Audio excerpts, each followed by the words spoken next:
Look, I have been a security officer on Station Vex 9 for approximately 17 cycles now. In that time I have witnessed smugglers, pirates, rogue AI units, and even a small civil war between two feuding trade guilds. My name is Torvik, and I belong to the Halcyon species. We are known throughout the sector for our exceptional ability to remain calm under pressure, to think logically when others panic, and to generally keep our four eyes on the situation at hand. But nothing, absolutely nothing, could have prepared me for the day a human child decided to befriend the most dangerous creature in the known universe. Let me back up. 3 months prior to the incident, our station received a very special delivery. Special is perhaps too mild a word. Terrifying? Apocalyptic? Species-ending?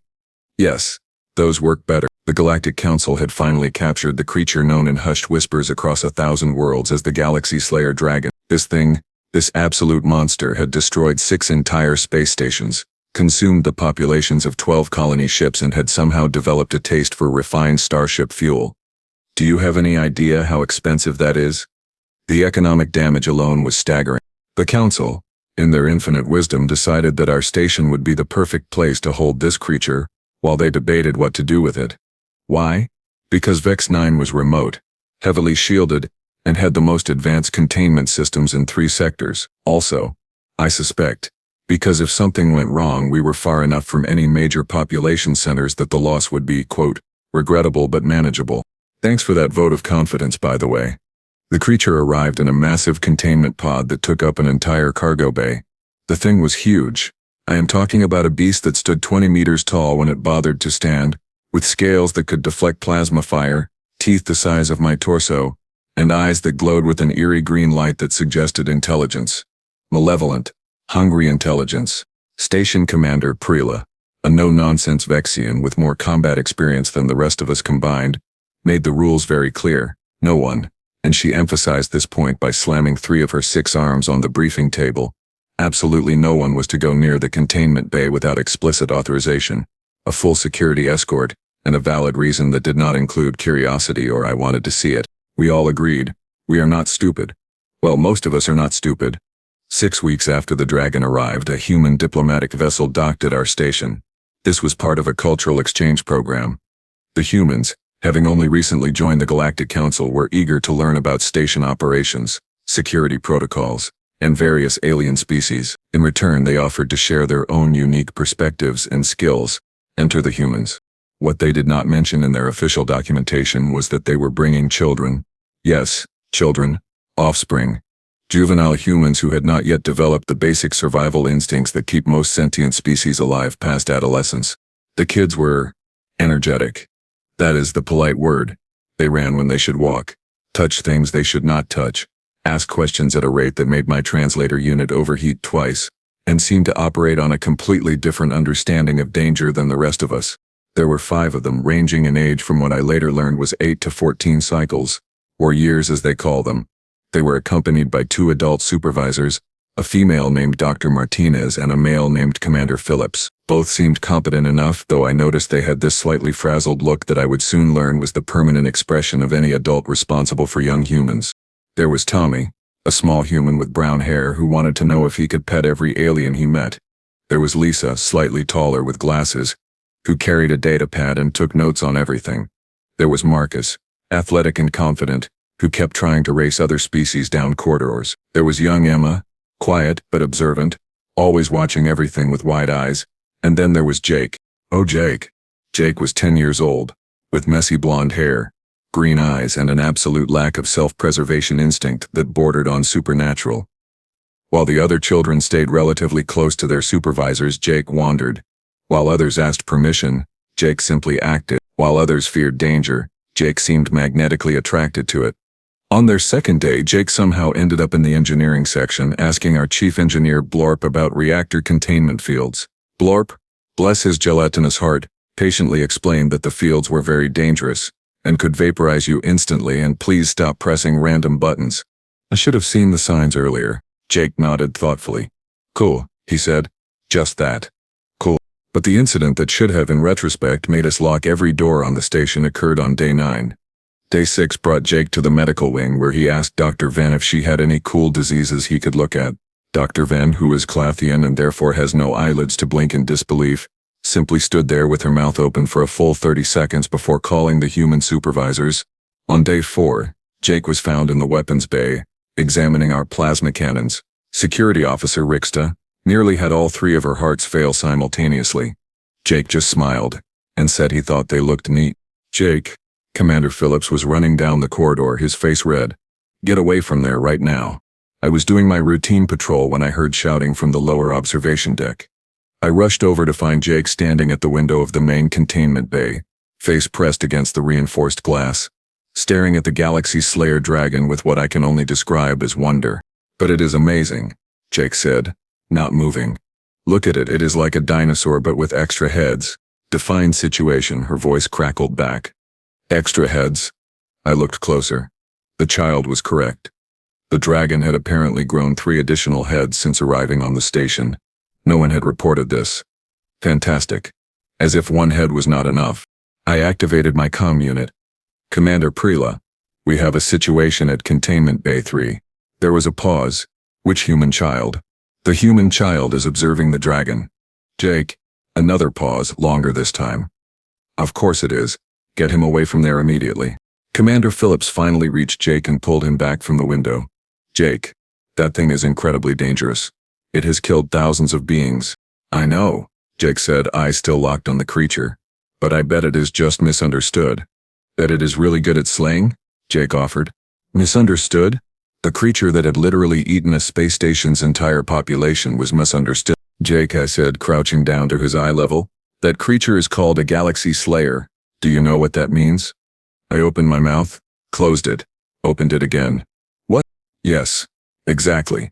It is really good at slaying living things, like you, and me, and everyone on this station. Jake considered this. Has anyone tried talking to it? Commander Phillips sighed. Jake, we have been over this. Not everything can be solved with kindness and understanding. Talking. You know, communication. Maybe it is aggressive because it is scared or lonely. Scared? Lonely? This child thought the most dangerous predator in the galaxy might need a friend. The council has xenobiologists studying it from a safe distance, I explained. They use remote drones and sensors.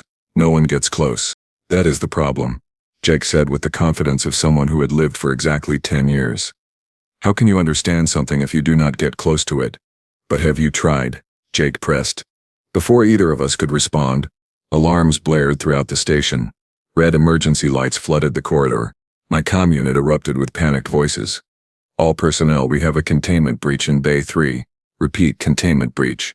The dragon is loose. Commander Phillips grabbed Jake. We need to get to the evacuation pods now. I followed, my blood running cold. Through the reinforced glass I could see the massive containment pod splitting open. The energy fields that had held the creature were flickering, failing, and there, standing in the center of the bay, was the Galaxy Slayer dragon, all 4 heads turning as it took in its freedom. Wait, Jake said, pulling free and running back to the window. Station personnel were running in every direction. Some were trying to activate backup containment systems. Others were simply running for their lives. The dragon took 1 step forward, and the entire station shook. That was when Jake did something that I will remember, until my dying day, which I was certain would be very, very soon. Jake? No, I hissed. He tapped on the glass. Actually tapped on it. With his small human knuckles, but it was too late. All 4 of the dragon's heads turned toward the sound. 8 massive eyes focused on the window, focused on us, focused on Jake. Jake did not run, did not scream. He just stood there, looking up at the creature. The creature moved forward, each step thunderous. It crossed the bay in seconds and suddenly it was there, right on the other side of the glass. This close I could see every detail. The scales were not just armored, they seemed to shift and change color. The teeth were not just large, they were curved and serrated. The eyes were not just intelligent, they were calculated. Everyone says you are a monster, Jake continued, but I do not think so. I think you are just angry and scared. Being locked up makes anyone mean. Hey, he said softly. One of the dragon's heads tilted to the side, almost like it was curious. The dragon rumbled, a sound so deep I felt it in my bones. Was it growling? Was it about to shatter the glass and devour us all? My name is Jake, the boy said. What is your name? Do you have a name? Jake, please, Commander Phillips whispered, slowly reaching for the boy. We need to go. The dragon leaned closer. One of its heads, the largest one in the center, pressed against the glass directly opposite Jake's hand. The glass, designed to withstand direct plasma fire, creaked under the pressure. But Jake ignored him. He placed his small hand flat against the glass. "You are beautiful, you know that? All those scientists and soldiers, they only see a weapon. But I see you. I see that you are alive and alone and probably really confused about why everyone is so afraid of you." "This is insane," I muttered. "This child is absolutely insane." "Jake," I said carefully, "what are you doing?" "Most human children are," Commander Phillips said quietly. "But sometimes their insanity looks like courage." The dragon's eyes, all 8 of them, were fixed on Jake. The other 3 heads had moved closer, forming a semicircle around the first. The creature made another sound, softer this time, almost like a purr but amplified 1,000 times. Before I could respond, before anyone could do anything, the reinforced glass shattered. "Making a friend," Jake replied simply. Not violently, not explosively. It simply cracked in a perfect circle around where Jake's hand had been, and then fell away like water. One moment there was a barrier between us and certain death. The next moment there was nothing. The dragon's central head lowered until it was level with Jake. Its mouth opened slightly, revealing teeth that could bite a shuttle in half. Hot breath that smelled of plasma and something ancient washed over us. Nothing except a 10-year-old human child and the most dangerous creature in the galaxy, now separated by less than a meter of air. Time seemed to stop. Every alarm on the station was blaring. Footsteps thundered down corridors as security forces rushed toward us. Evacuation orders echoed from speakers. But in that moment, in that small space, there was only silence. Jake did not run. He just stood there, smiling. "I am going to touch you now, okay?" he said. "If you do not want me to, you can let me know." "Jake, do not." I tried to grab him, but Commander Phillips held me back. The creature froze. Every muscle in its massive body went rigid. Its eyes widened. For 3 heartbeats, nothing happened. "Wait," he whispered. "Just wait." Jake reached out slowly, very slowly, and placed his small hand on the dragon's snout. Then the dragon closed its eyes and leaned into the touch. "I am Torvik. I am a Halcyon. I have seen war, disaster, and chaos. I have faced down smugglers and pirates. I have stared death in the face more times than I can count. But nothing, absolutely nothing, had prepared me for watching a human child pet the Galaxy Slayer dragon like it was some kind of oversized puppy. "This is impossible," I whispered. "There you go," Jake said softly. "That is not so bad, is it? I bet no one has been nice to you in a really long time." The dragon made that purring sound again, louder this time. The vibration rattled equipment on the walls. Dust fell from the ceiling. But the creature was not attacking. It was not destroying. It was just sitting there, letting itself be petted by a child. Security teams arrived, weapons drawn. Station Commander Preela was with them, her 6 arms holding various weapons and control devices. She took one look at the scene, her 4 eyes moving from the dragon to Jake and back again. "Humans," Commander Phillips said with a mixture of pride and exhaustion, "specialize in impossible." "What in the name of the founders is happening?" she demanded. Jake looked over his shoulder. "Oh, hi. I am making friends with the dragon. I do not think it is mean. I think it is just lonely." Preela's mandibles clicked together, a sign of extreme stress. "That thing has destroyed 6 space stations." "Well, yeah," Jake said, still petting the creature's snout. "I would probably destroy stuff too if everyone kept shooting at me and locking me in boxes." "Oh, right." Jake turned back to the dragon. "Hey, these are good people. They are just scared because they do not understand you yet. Can you please not eat anyone? That would really help me explain that you are not a bad dragon." One of the dragon's other heads turned toward Preela and her security team. Its eyes narrowed. A low growl began building in its throat. "Jake?" I said carefully. "Maybe tell your new friend that we are not a threat." The growling stopped. The head turned away from the security team. "Did the dragon just take orders from a 10-year-old human?" "Someone," Preela said slowly, "explain to me how a child managed to do what our entire containment system could not." "He asked nicely," I offered. Commander Phillips stepped forward. "Commander Preela, I know this looks strange." "Strange?" she interrupted. "Strange is finding fermented fruit in the air filters. This is beyond strange. This is Category 5 impossible." Jake had now moved closer to the dragon and was examining one of its other heads. "You have really cool teeth. Do you brush them?" "I bet it is hard to brush teeth when you have 4 mouths." The dragon opened that mouth, showing Jake all of its very impressive, very sharp teeth. Jake, because apparently fear was a concept he had never learned, leaned closer to look. "Fascinating structure," he said. "Hey, Commander Phillips, do dragons get cavities?" "Jake, please stop putting your head near the teeth," Phillips called out. "But I want to see how they work." At this point I made a decision. Either this child was going to die in the next 30 seconds, or something truly unprecedented was occurring. Given that I was already here and probably going to die either way, I might as well document it. I activated my personal recorder. Security log. Station Vex 9. The human child designated Jake has made physical contact with the Galaxy Slayer dragon. Contrary to all expectations and common sense, he has not been eaten. The creature appears to be allowing the interaction. I have no explanation for this phenomenon. If I survive the next hour, I am requesting a psychological evaluation, because I am clearly having a breakdown. Jake had now discovered that the dragon had scales along its neck that apparently liked being scratched. The massive creature had lowered itself to the ground and one of its heads was resting near Jake's feet, eyes half closed in what looked suspiciously like contentment. "This is the best day ever," Jake announced. "Can I keep him?" "But he likes me," Jake protested. "No," came the simultaneous response from every adult present. "Jake," Dr. Martinez said, having just arrived on the scene, "that is not a pet. That is a planet-destroying apex predator." "He used to be," Jake corrected. "Now he is my friend." "Right, buddy." I checked my vital signs monitor. My blood pressure was at dangerous levels. My hearts were racing. My survival instincts were screaming at me to run. But I could not move. I could not look away. The dragon opened one eye and made a soft chirping sound, an actual chirp, from a creature that could probably bite a moon in half. Because I was watching something that should not be possible. I was watching a human child climb onto the back of the Galaxy Slayer dragon. And that is where part 1 of this insane story ends, with me wondering if I should update my will. So there I was, Torvik, security officer extraordinaire, watching a 10-year-old human child scramble up the side of the most dangerous creature in existence like he was climbing a playground structure. This was it. This was how my career ended. Not in a blaze of glory fighting pirates, but watching a kid commit the most elaborate form of suicide ever documented.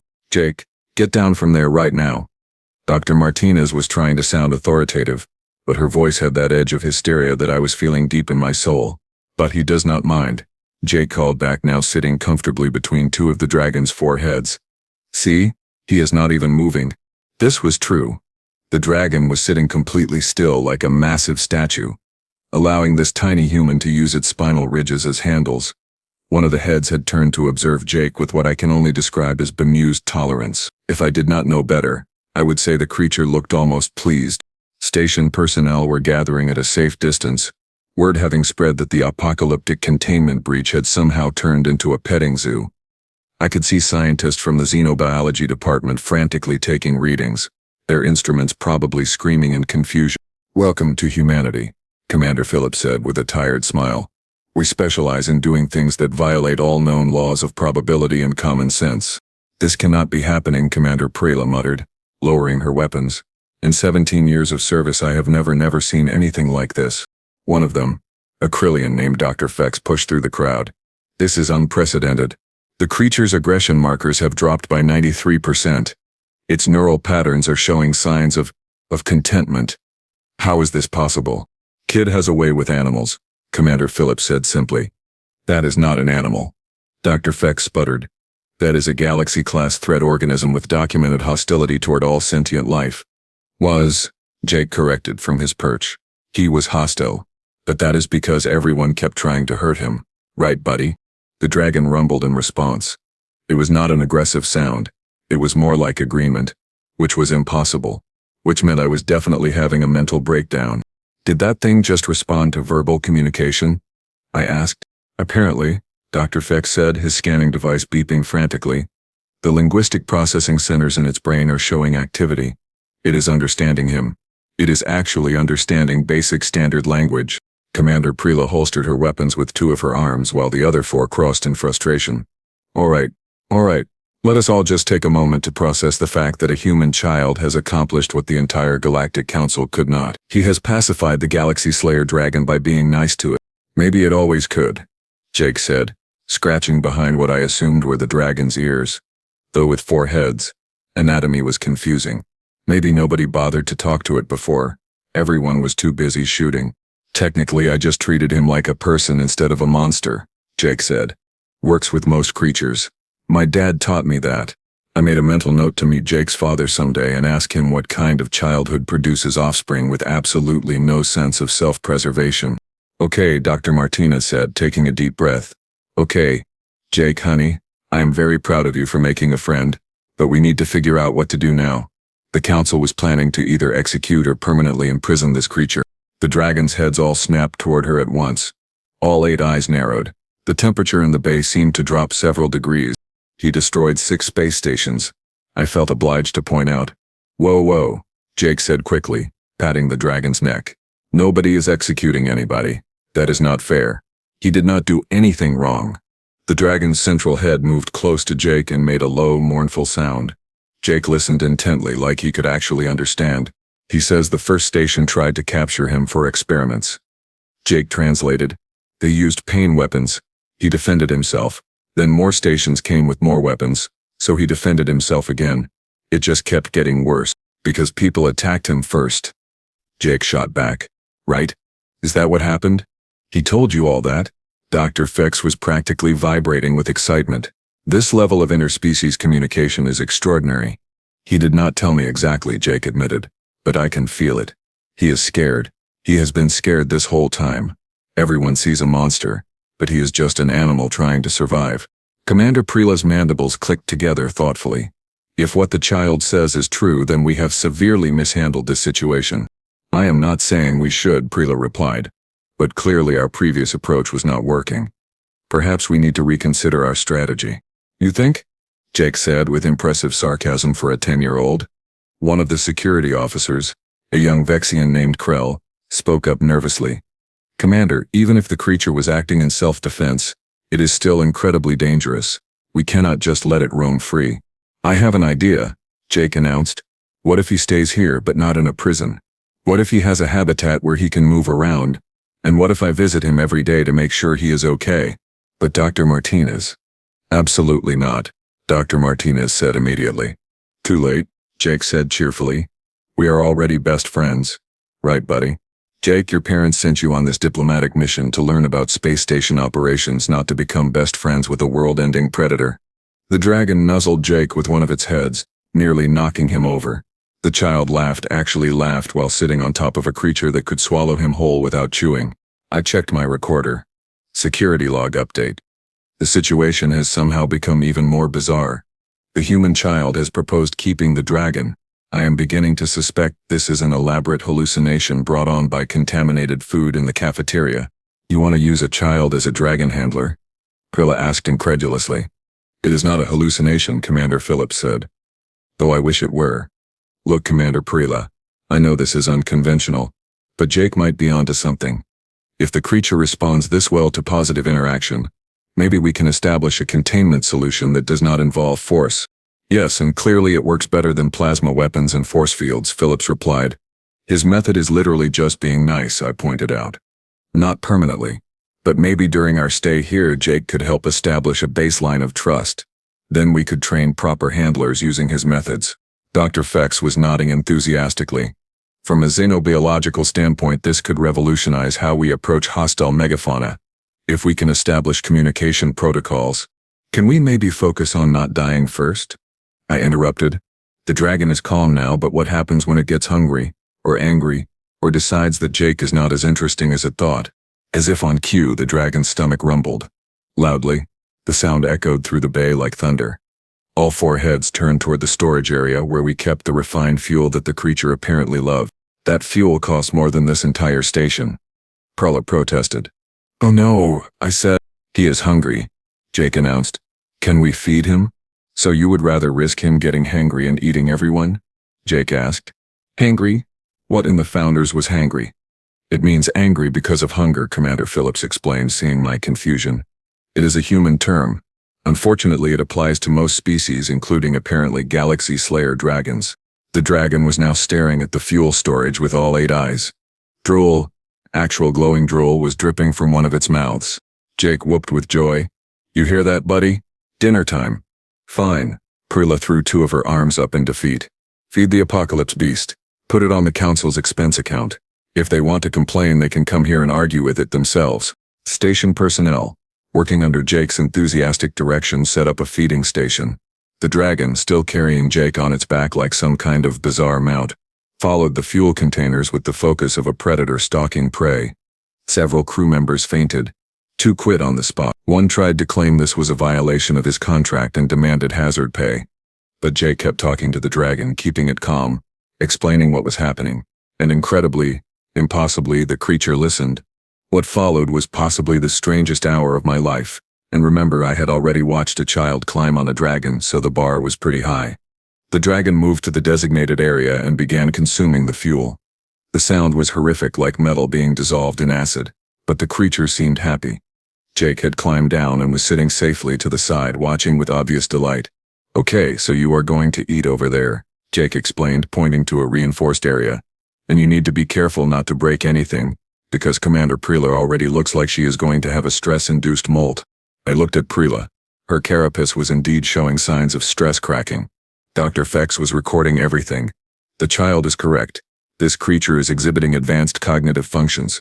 It is choosing to cooperate rather than simply dominating through force. "This is amazing," he said to anyone listening. "Do you know what this means? He is not a mindless monster. He is intelligent. He understands cause and effect, social contracts, communication." Or, I suggested, "It is lulling us into a false sense of security before eating everyone. I have survived this long by assuming everything is trying to kill me," I replied. "That sounds exhausting," Jake said. "Always so negative, Torvik," Jake said, grinning at me. "You should try optimism sometime. It is fun." It was, but it kept me alive. "I am going to name you Scales," Jake announced, "because you have really cool scales." After the dragon finished eating, it settled down in the bay, looking significantly less apocalyptic and more like an overgrown reptile taking a nap. Jake sat beside one of its heads, chatting away about Earth, about animals, about his favorite games. The dragon listened, or at least appeared to listen, occasionally making soft sounds in response. Scales, apparently approving of his new name, made a contented rumbling sound and closed all 8 eyes. "I like it," Jake said defensively. "It is simple and honest." "That is the most unimaginative name I have ever heard," I muttered.